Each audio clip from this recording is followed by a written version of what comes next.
I'm Tom Goolsby, and this is my column for the first week of April 2013 entitled New Law to Stop Child Sex Trafficking. To North Carolina's shame, our state ranks in the top 10, actually number 8, for the sex trafficking of children. Now, this form of prostitution is nothing more than systematic rape for profit. Recent studies have shown that within 48 hours of running away from home, 1 in 3 children is involved in prostitution. According to the National Human Trafficking Resource Center, $32 billion a year is made on sex trafficking, making it the second fastest growing crime segment, just behind the trafficking of narcotics.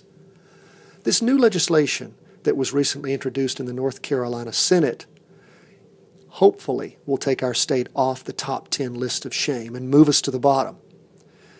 The proposed law attacks, first and foremost, the prime movers in the sex trafficking of minors, that is, the pimps. It jacks up punishment as high as a Class B1 felony, sending them to jail for many, many years, but it doesn't stop there. The proposed legislation is actually a comprehensive safe harbor law that goes after the sex trafficking of children in every way possible. The excuse of consent on the part of the child is not a defense to prosecution, nor is a mistake in the age of the minor. Besides throwing the pimps in jail, the law also moves to seize their property and their illicit profits. A law already passed in the Senate turns these sex traffickers into sex offenders who are required to register as sex offenders when they complete their lengthy sentences. The purchasers of sex, that is, the Johns, are not overlooked either. When this legislation becomes law, anyone purchasing sex from a child will be guilty of at least a Class C felony. The punishment goes as high as a Class B2 felony if the crime is committed within 1,000 feet of a school. Additionally, the law allows for the impounding of the John's automobile and a levying of a $500 fee for its return after conviction, with the money deposited into a victim compensation fund. The most forward-thinking part of the bill, however, includes how these children, these abused children, are actually treated.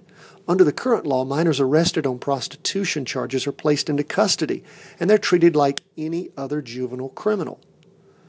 If a minor is at least 16 years old, right now she's treated like an adult criminal. The new law changes everything. It makes minors immune from prosecution. Instead, they're treated as victims and subject to temporary protective custody. Law enforcement is required to immediately report an allegation of minor sex trafficking to the director of the Department of Social Services in the county in which the child resides. DSS is then required to commence an initial investigation into child abuse or child neglect within 24 hours.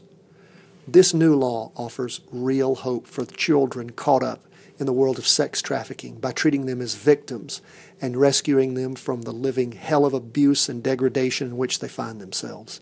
It also metes out significant punishment to both pimps and Johns who drive this train of rape and violence.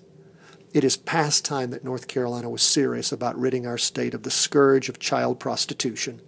The new safe harbor legislation gives us a chance to take a bite out of this crime and to get our state off the list of shame. I'm Tom Goolsby, a state senator, practicing attorney, and law professor. I'm chairman of Senate Judiciary 1 and the Justice and Public Safety Appropriations Committees. I'm also a primary sponsor of this bill.